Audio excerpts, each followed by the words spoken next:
My girl thought she was getting proposed to for a second. That's our bad. That's our bad. I try to hold you down on that shit. too. Nigga, like, you can't raise that as a possibility. That just fucks up the weekend. Well, nobody here should have raised that as a possibility. Amani's a jerk. Yes. Amani is a jerk for that. But that was definitely an IOU for all the jokes that you make about Nissans and so and so forth. Hey, and welcome to Lena Listens. I'm Lena, coming to y'all with my thoughts and reviews about the JBP.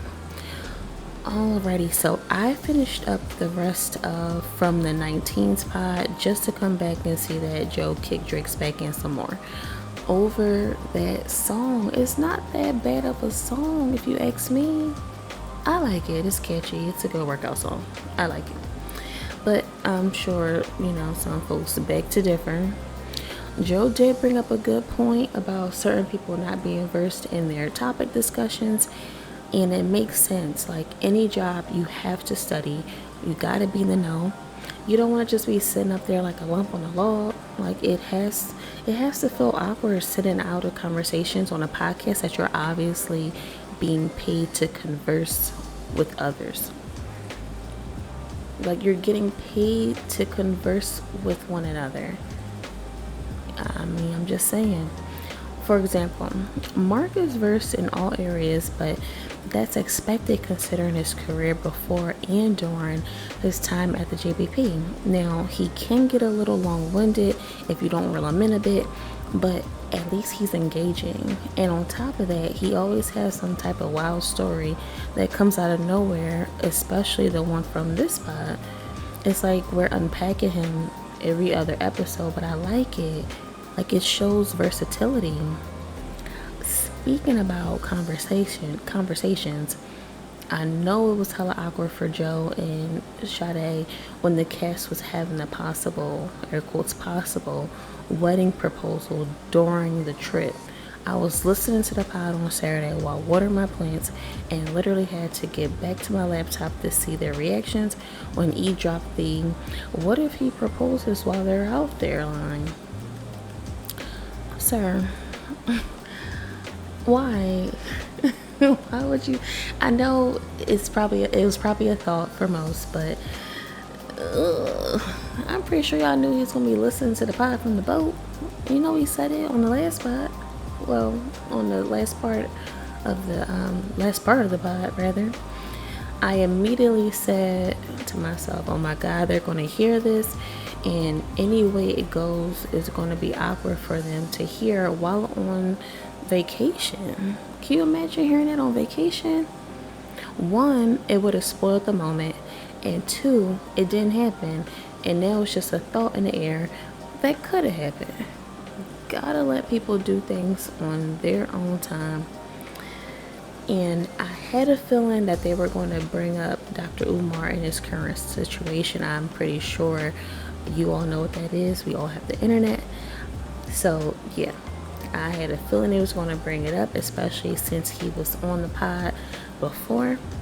And Philly is going to support Philly, so no shock that Mark stood up for him a little bit, or a lot of it rather, if you ask me. We definitely need Umar back on the couch. Can you imagine him, Mark, and Ish having a debate? Yeah, we're gonna need that. What y'all think? Do y'all want to see him back? And whose side do you think Mark will be on more, if any? Also, I hope they incorporate more part of the shows as well, because people are paying to send them in, so why not? If people are paying to send in their letters, their questions, their concerns, or just their regular topics, and they're paying a pretty penny for them, read them, because it can also turn into conversations for everyone up there. It could turn into a hot topic. It can turn into something like last week. The last part of the show was crazy. We didn't know if the man was trolling us or not, but it was a good conversation piece. So start doing those more. It wouldn't hurt, because me personally, I'm not even gonna lie, I listen to some of the sleepers, but for the most part, I will skip to like the last part. I will skip to who's ever last playing their sleeper, the last minute or so, and then play it from there, because those last 10 minutes or so of the pod be hilarious to me. Like the last few minutes. So if you're someone who skips sleepers, don't just cut it off right there and think the pod is over, because there still be like 10 I would say between 7 and 10 minutes left of them just chopping it up, and it'd be funny bits in there, it'd be stuff they got planned for the week, stuff like that, and a lot of times it'd be hilarious. So stick around for it, but just if you don't want to listen to the songs, then just I'm not gonna tell you how to do it, just do what y'all want to do. Because another thing Joe can do, is if you're not going to do the alternating weeks, I know they mentioned before, like, okay, we can alternate. 1 week we do part of the show, the next week we'll do sleepers. If it's not going to be that, then I would say go ahead and do 2 weeks of sleepers and 2 weeks of part of the show, or vice versa. Just an idea. It wouldn't hurt.